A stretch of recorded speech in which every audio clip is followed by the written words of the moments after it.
सबैलाई गर्दछु स्वागत अनि सत्कार। नेवा एफएम सुन्नुहुने सबैमा मेरो नमस्कार। नेवा एफएम सुन्नुहुने सबैमा मेरो नमस्कार। नमस्कार जोजोलप्पा।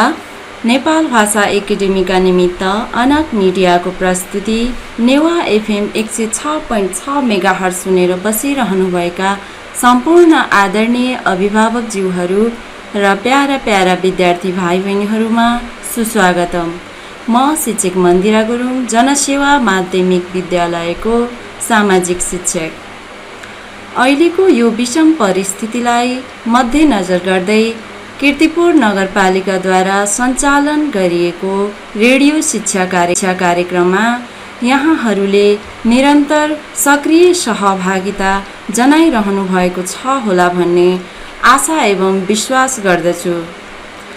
यहाँहरूलाई अवगत नै छ यो कार्यक्रम आइतबारदेखि शुक्रबारसम्म विषयगत रूपमा 9 बजेदेखि 12 बजेसम्म प्रसारण हुन्छ भनेर।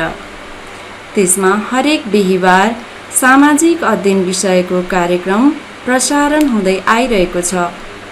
अघिल्लो हप्ताको बिहीबार झैँ आज पनि म तपाईहरू समक्ष कक्षा 7 को सामाजिक विषयको रेडियो शिक्षा कार्यक्रम लिएर उपस्थित भइसकेकी छु।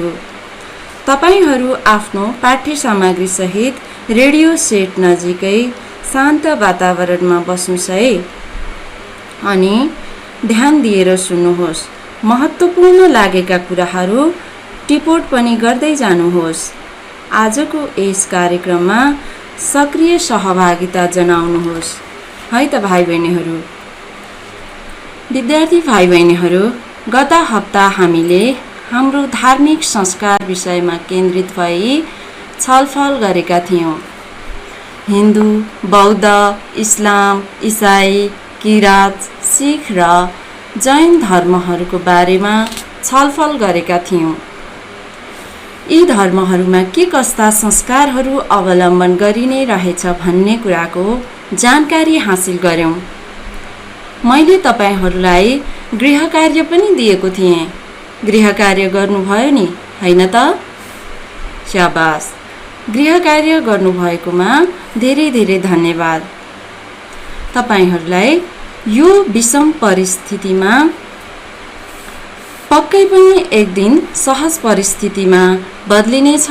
हाम्रो भेट चाँडै नै कक्षा कोठामा हुनेछ। प्रत्यक्ष कुराकानी गर्ने अवसर जुट्नेछ। त्यसपछि म तपाईहरूको सबै गृह कार्य परीक्षण गर्नेछु है त भाइ बहिनीहरू। अब म तपाईहरूलाई आज कुन पाठमा प्रवेश गर्छौँ भने 2 लाइन गीतको माध्यमबाट भन्छु, पहिचान गर्नुहोस् है त।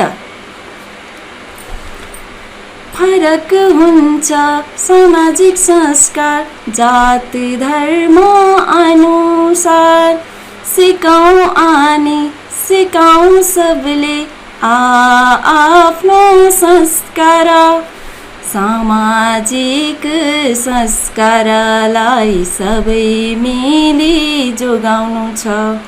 सिङ्गो नेपाल नेपालीको पहिचान बढाउनु छ।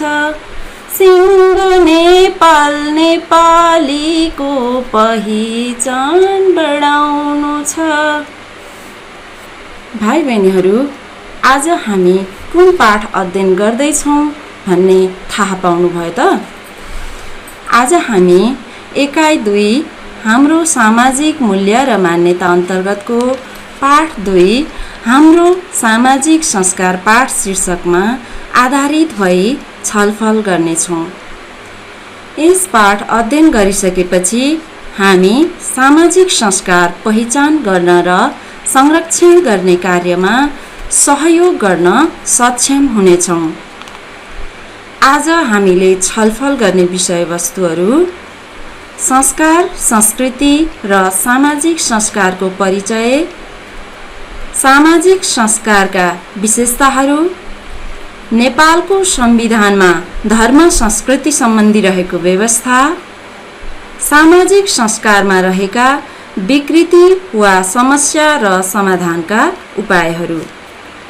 आजको पहिलो विषयवस्तु रहेको छ संस्कार, संस्कृति र सामाजिक संस्कारको परिचय। हाम्रो समाजमा विविध जात, धर्म, भाषा, संस्कृति अवलम्बन गर्ने मानिसहरूको बसोबास रहेको पाइन्छ। उनीहरूका आफ्ना धार्मिक, सामाजिक र सांस्कृतिक परम्परा छन्। ती परम्परामा आधारित रीतिस्थिति, मूल्य र मान्यता पनि फरक फरक छन्। तिनै रीतिस्थिति, मूल्य र मान्यतामा आधारित भई अवलम्बन गरिने क्रियाकलापलाई संस्कारको रूपमा लिइन्छ। यस्ता संस्कारहरू जात, धर्म अनुसार फरक फरक हुन्छन्, अर्थात् विभिन्न जात, धर्म अनुसारको रीतिस्थिति, मूल्य र मान्यतामा आधारित भई गरिने क्रियाकलाप संस्कार हो। फेरि एकपटक है। विभिन्न जात, धर्म अनुसारको रीतिस्थिति, मूल्य र मान्यतामा आधारित भई गरिने क्रियाकलाप संस्कार हो। जस्तो जन्म संस्कार, विवाह संस्कार, मृत्यु संस्कार, चाडपर्व सम्बन्धी संस्कार। भने कुनै पनि समुदाय, जाति वा देशलाई चिनाउने मौलिक पक्ष संस्कृति हो। संस्कृतिलाई संस्कारले प्रतिनिधित्व गरेको हुन्छ। फेरि सुन्नुस् है। कुनै पनि समुदाय, जाति वा देशलाई चिनाउने मौलिक पक्ष संस्कृति हो। संस्कृतिलाई संस्कारले प्रतिनिधित्व गरेको हुन्छ, अर्थात् सम्बन्धित जाति, समुदायले अवलम्बन गरेको संस्कृतिले सम्बन्धित जाति, समुदायलाई चिनाउँछ। संस्कारमा विभिन्न जातिहरूलाई एकबाट अर्कोमा छुट्याउने विशिष्ट कुराहरू संलग्न हुन्छ। यसरी समाजमा बसोबास गर्ने विविध जात, धर्म र संस्कृतिका मानिसहरूले अवलम्बन गर्ने संस्कार नै सामाजिक संस्कार हो। फेरि सुन्नुस् है। समाजमा बसोबास गर्ने विविध जात, धर्म र संस्कृतिका मानिसहरूले अवलम्बन गर्ने संस्कार नै सामाजिक संस्कार हो। जस्तो कि हाम्रो समाजलाई हेर्नुस्, यहाँ थरी थरीका मानिसहरूको बसोबास रहेको पाइन्छ। यहाँ क्षेत्री, बाहुन, तामाङ, नेवार, गुरुङ, मगर जस्ता जातिहरूको बसोबास रहेको छ। उनीहरूको जन्म, विवाह, मृत्यु संस्कारलाई हेर्ने हो भने फरक संस्कार रहेको पाइन्छ। त्यस्तै धर्म अनुसार हिन्दू धर्म, बौद्ध, इस्लाम र इसाई धर्मका संस्कार पनि फरक फरक रहेको हुन्छ। भने नेपालको भौगोलिक बनावट र जलवायुले पनि केही न केही रूपमा सामाजिक संस्कारमा छुट्टै पहिचान दिने गरेको पाइन्छ। हिमालमा बस्ने शेर्पा, पहाडमा बस्ने क्षेत्री बाहुन र तराईमा बस्ने थारूहरूको संस्कारमा पक्कै पनि भिन्नता पाइन्छ। जन्म संस्कार, विवाह संस्कार, मृत्यु संस्कार, खानपान, पहिरन सम्बन्धी संस्कार, चाडपर्व सम्बन्धी संस्कार र धार्मिक संस्कारहरू उनीहरूको फरक फरक हुने गर्दछ। यसमा तपाईहरूलाई थप प्रश्न पार्नको लागि एउटा तुलनात्मक चार्ट ल्याएकी छु। त्यसको तुलनात्मक अध्ययन गरौँ र बुझौँ है त। जस्तो हिमालमा बस्ने शेर्पा, पहाडमा बस्ने क्षेत्री, तराईमा बस्ने थारूको संस्कार, जन्म संस्कार। जस्तो हिमालमा बस्ने शेर्पाहरूको 5 देखि 11 दिनमा लामाद्वारा न्वारण गरिन्छ भने पहाडमा बस्ने क्षेत्रीहरूको 11 दिनसम्ममा बाहुनद्वारा न्वारण गरिन्छ। छोरी भए 5 महिना र छोरा भए 6 महिनामा पास्ने गरिन्छ। त्यस्तै तराईमा बस्ने थारूहरूको बच्चा जन्मेको 6 देखि 9 दिनमा न्वारन गरिन्छ। अब विवाह संस्कार हेरौँ।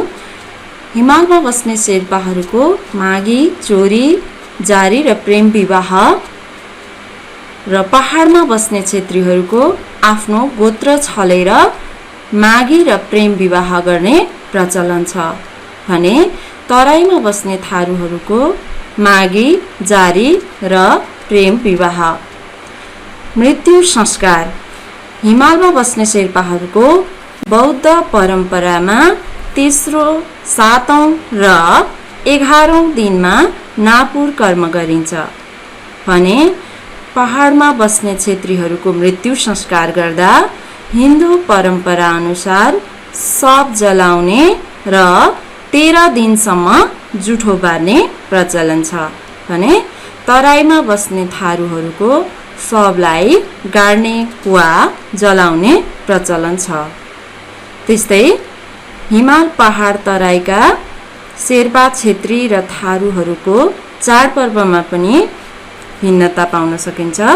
हिमालमा बस्ने शेर्पाहरू ग्याल्बो लोसार, दुम्जी, ओसो जस्ता चाडपर्वहरू मनाउने गर्दछन् भने पहाडमा बस्ने क्षेत्रीहरू दसैँ, तिहार, तीज, माघे सङ्क्रान्ति, रामनवमी जस्ता पर्वहरू मनाउने गर्दछन्। त्यस्तै तराईमा बस्ने थारूहरू माघी पर्व अर्थात् नयाँ वर्षको रूपमा माघी पर्व मनाउने गर्छन्, फागु पूर्णिमा मनाउने गर्दछन्। त्यस्तै हिमाल, पहाड र तराईको हावापानी फरक फरक भएको हुँदा त्यहाँ बसोबास गर्ने मानिसहरूको खानपान र पहिरनको संस्कारमा पनि विविधता रहेको पाइन्छ। हिमालमा चिसो हुने हुँदा पहिरन पनि बाक्लो भुवा भएको, शरीरलाई न्यानो राख्ने खालको लुगाहरू लगाउने, शरीरलाई तातो राख्ने खानेकुराहरू जस्तो चौरी गाईको दुध, कोदोको परिकार, जौको परिकार, तातो तातो सुपहरू खाने गर्दछन् भने तराई अत्यन्त गर्मी ठाउँ भएकाले पातला लुगाहरू लगाउने, शरीरलाई कुल गर्ने खालको खानेकुराहरू गहुँ, मकैको रोटी, दाल, कोल्ड ड्रिङ्क्स, जुसहरू जस्ता खानेकुरा खाने गर्दछन्। पहाडमा भने त्यति जाडो र गर्मी नहुने हुँदा ठिक्कको मौसम अनुसारको पहिरन प्रयोग गर्ने गर्दछन् र त्यही अनुसारको खानेकुराहरू खाने गर्दछन्। यसरी हेर्दा सामाजिक संस्कारमा विविधता रहेको पाइन्छ। हाम्रो देशमा विविध जात, धर्म, भाषा, संस्कृतिका मानिसहरू बसोबास गरे पनि उनीहरू आपसमा मिलेर बसेका छन्। धर्म र संस्कारको नाममा कहिल्यै झैझगडा गरेका छैनन्। एकअर्काको धर्म संस्कृतिको सम्मान गर्ने, एकअर्काको धार्मिक सांस्कृतिक गतिविधिहरूमा सहभागी हुने गर्दछन्। त्यसैले यहाँ धार्मिक सहिष्णुता, जातीय एकता, सामाजिक सद्भाव र राष्ट्रिय एकता कायम रहेको छ। हामीमा विविधतामा एकता कायम रहेको छ। त्यसैले हाम्रो देश नेपाललाई विभिन्न जात जाति, भाषाभाषी र संस्कृतिका मानिसहरूको साझा फुलबारीको रूपमा लिइन्छ। जसरी फुलबारीमा रहेका थरी थरीका फुलहरूले बगैँचाको शोभा दिइरहेको हुन्छ, त्यसरी नै नेपालमा रहेका थरी थरीका जाति, धर्म, संस्कारले सिङ्गो नेपाल र नेपाली पहिचानको शोभा बढाएको छ। भाइ बहिनीहरू, पक्कै पनि संस्कार, संस्कृति र सामाजिक संस्कारको बारेमा प्रष्ट हुनुभयो होला। अब भने प्राविधिक मित्रबाट विश्रामको सङ्केत आएकोले एकैछिन विश्राम लिन्छौँ है त भाइ बहिनीहरू। भाषा साहित्य वार्ता इतिहास नेवार FM 106.6 सुन्न दिगो न्यू एफएम अफर छ नेवा जुगागु गौरव यानाजित विश्राम पश्चात पुनः भाइ बहिनीहरूलाई स्वागत छ। अब हामी सामाजिक संस्कारका विशेषताहरूबारे बुझौँ है त। सामाजिक संस्कारका विशेषताहरू बुँदागत रूपमा सुन्नुस् है। पहिलो बुँदामा विभिन्न सम्प्रदायमा भिन्न भिन्न संस्कार हुनु, अर्थात् जात धर्म भूगोल अनुसार संस्कार फरक फरक हुन्छ। दोस्रो, सामाजिक संस्कारबाट समुदाय परिचित हुनु, अर्थात् मानिसहरूले अवलम्बन गरेको संस्कारबाट उनीहरूको समुदाय परिचित हुन्छ। जस्तै नेवार तामाङ गुरुङ समुदायले अवलम्बन गर्ने संस्कारले उक्त समुदाय परिचित हुन्छ। तेस्रो, सामाजिक संस्कार हस्तान्तरण हुनु, अर्थात् मानिसहरूले पहिलेदेखि नै मानिआएका रीतिरिवाज परम्परा र संस्कृति एक पुस्ताबाट अर्को पुस्तामा हस्तान्तरण हुन्छ। चौथो, सामाजिक संस्कार पहिचानको आधार, अर्थात् नेपालीहरूले अवलम्बन गरेको संस्कारले विश्वका अन्य ठाउँहरूमा परिचित गराएको छ। त्यसैले सामाजिक संस्कार पहिचानको आधार पनि हो। अब हामी नेपालको संविधानमा धर्म संस्कृति सम्बन्धी के कस्तो व्यवस्था रहेको छ बुझौँ है त। भाइ बहिनीहरू, यो विषय हाम्रो परीक्षाको दृष्टिकोणले पनि महत्त्वपूर्ण छ। हाम्रो देशको संविधानमा धर्म संस्कृतिका बारेमा के कस्तो व्यवस्था रहेको छ भने 6 मार्क्सको क्वेसन आउन सक्छ। हाम्रो देशमा विभिन्न धर्मावलम्बीहरू आपसमा मिलेर बसेका छन्। आफ्नो धर्मअनुसार संस्कार मानिआएका छन्। हाम्रो देशको संविधानमा धर्म संस्कृति सम्बन्धी यस्तो व्यवस्था गरिएको छ, प्रत्येक व्यक्तिलाई प्रचलित सामाजिक एवं सांस्कृतिक परम्पराको मर्यादा राखी परापूर्वदेखि चलिआएको आफ्नो धर्मको अवलम्बन अभ्यास र संरक्षण गर्ने हक हुनेछ।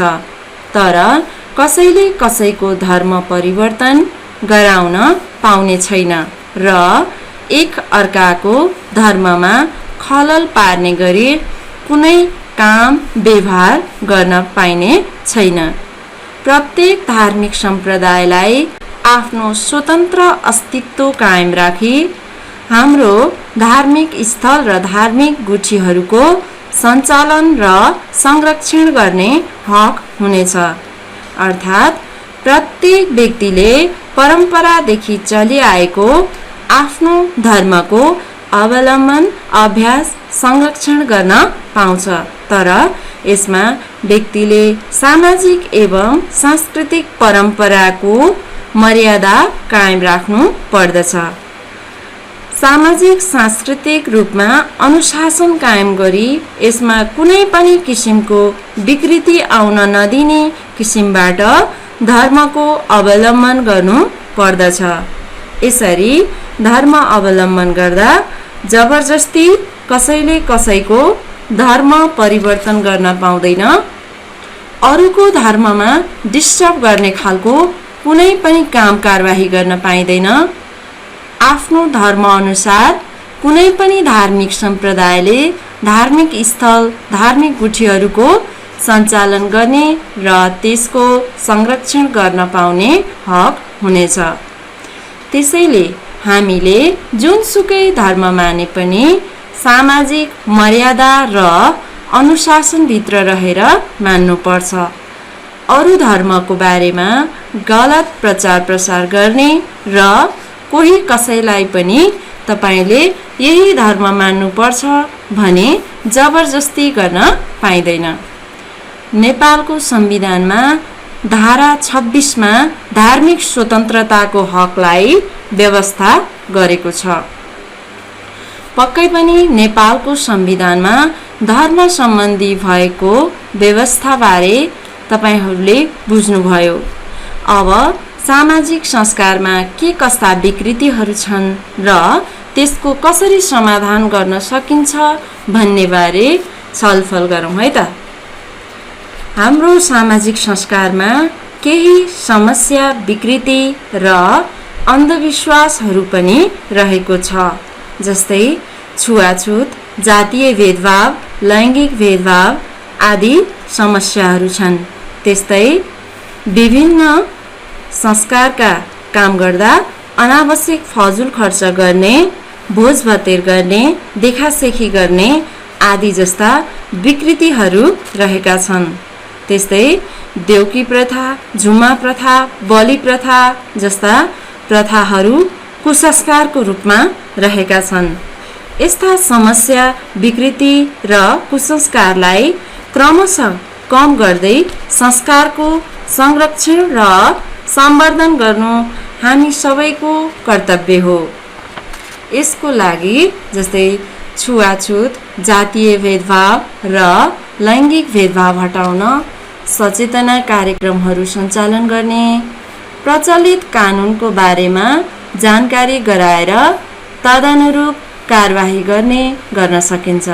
त्यस्तै भोज भतेरमा अनावश्यक खर्च गर्ने, देखासेखी गर्ने, विवाहमा सकी नसकी दाइजो दिने संस्कारलाई बहिष्कार गर्ने र यस्तो गर्नेलाई कारबाही गर्नु पर्दछ। विभिन्न समाजमा विकास भएका देउकी प्रथा, झुमा प्रथा र बलि प्रथालाई हटाउन सामाजिक रूपमा नै एकजुट हुनुपर्छ। यस्तो प्रथा हटाउन एक्लो प्रयासले मात्र सम्भव हुँदैन। भाइ बहिनीहरू, हाम्रो समाजमा संस्कारका रूपमा विकसित भएका अरू पनि धेरै समस्या एवं विकृतिहरू रहेका छन्। जस्तो तामाङ, गुरुङ, नेवारहरूले चाडपर्वमा अनिवार्य रूपमा जाँड रक्सीको प्रयोग गर्ने प्रचलनले गर्दा धेरै जाँड रक्सी प्रयोग गर्दा स्वास्थ्यमा नकारात्मक असर पर्न सक्छ। विभिन्न संस्कारहरू अवलम्बन गर्दा देखासेखी गरी फजुल खर्च गर्दा ऋणमा डुब्ने, चल अचल सम्पत्ति जस्ता सबै सकिने र अन्त्यमा आत्महत्याको बाटो समेत रोज्ने घटनाहरू हुन सक्छ। विभिन्न पर्वहरूमा व्रत बस्नु स्वास्थ्यको लागि फाइदाजनक छ, तर व्रतको नाममा पानी समेत नखाई दिनभर निराहार रहेर व्रत बस्दा स्वास्थ्यमा झन नकारात्मक असरहरू पनि देखा पर्न सक्छ। क्षेत्री बाहुनको कल्चरमा मृत्यु संस्कार गर्दा 13 दिनसम्म नुन नखाई जुठो बार्ने र दैनिक रूपमा नुहाउने प्रचलन छ। यसले नुन नखाँदा स्वास्थ्य कमजोर हुने साथै जाडो महिनामा यस्तो कर्म गर्नुपर्दा दैनिक रूपमा नुहाउने गर्दा चिसो हुने, रुगा लाग्ने, निमोनिया हुने पनि हुन सक्छ। त्यसैले हामीले हाम्रा संस्कारको अवलम्बन गर्दा राम्रो नराम्रो पहिचान गर्ने र नराम्रा एवं गलत संस्कारहरूलाई बिस्तारै परिमार्जन गर्न प्रयत्नशील हुनु पर्दछ। यसले गर्दा हाम्रो समाज सभ्य र सुसंस्कृत अनि विकसित बन्न सक्छ। अब भन्नुस् त भाइ बहिनीहरू, सामाजिक संस्कारका रूपमा विकसित गलत संस्कारहरूलाई के गर्ने? स्याबास, अवलम्बन नगर्ने, हटाउने वा परिष्कृत गरेर अवलम्बन गर्ने। यति गर्यौं भने हाम्रो सामाजिक संस्कारहरूको सही तरिकाबाट संरक्षण हुन सक्छ। यो कुरा हामीले त बुझ्यौं, अब हाम्रो परिवारलाई पनि बुझाउनु पर्छ है। सबै परिवारले बुझ्यो भने सिङ्गो समाजले बुझ्छ अनि समाजसँगै देश नै सभ्य अनि सुसंस्कृत हुन्छ। आज हामीले पहिला संस्कार, संस्कृति, सामाजिक संस्कार विषयमा छलफल गर्यौं।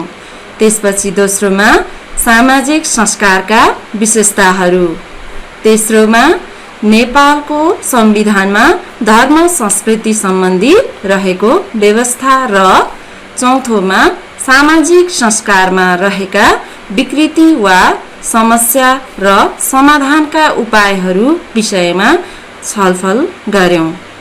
आशा छ विद्यार्थी भाइ बहिनीहरूले आजको पाठ बुझ्नुभयो र यसलाई अझ बुझ्नका लागि पाठ्यपुस्तकको पेज नम्बर 18 लाई स्वअध्ययन गर्नुस् है त। अब म तपाईहरूलाई गृह कार्य दिन्छु, टिपोट गर्नुस् है त। ल पहिलो नम्बर 1 मा लेख्नुस् त। सामाजिक संस्कार भनेको के हो? सामाजिक संस्कारका प्रमुख 3 विशेषताहरू लेख्नुहोस्। अब 2 नम्बरमा लेख्नुहोस्। हाम्रो देश नेपाल विभिन्न जात जाति, भाषा, संस्कृति र सभ्यताको साझा फुलबारी हो। यस भनाइको छोटकरीमा व्याख्या गर्नुहोस्। अब 3 मा लेख्नुहोस्। हाम्रो देशको संविधानमा धर्म संस्कृति सम्बन्धी के कस्तो व्यवस्था रहेको छ? लेख्नुहोस्। ल त भाइ बहिनीहरू, आगामी हप्ता गृह कार्य सहित उपस्थित हुनुहोला। हामीले अध्ययन गरिसकेको पाठहरूलाई पुनः स्वअध्ययन गर्दै जानुहोला। आजलाई भने निर्धारित समय सकिएको भनी प्राविधिक मित्रबाट संकेत आएको छ। तसर्थ यस कार्यक्रमका लागि प्राविधिक कक्षबाट सहयोग पुर्याउनु हुने प्राविधिक मित्र युनिक शाक्यलाई धन्यवाद दिँदै आजको कार्यक्रमबाट म बिदा हुन्छु। अर्को हप्ता बिहीबार 9:30 बजे फेरि उपस्थित हुने नै छु। धन्यवाद। यहाँहरूको दिन शुभ रहोस्।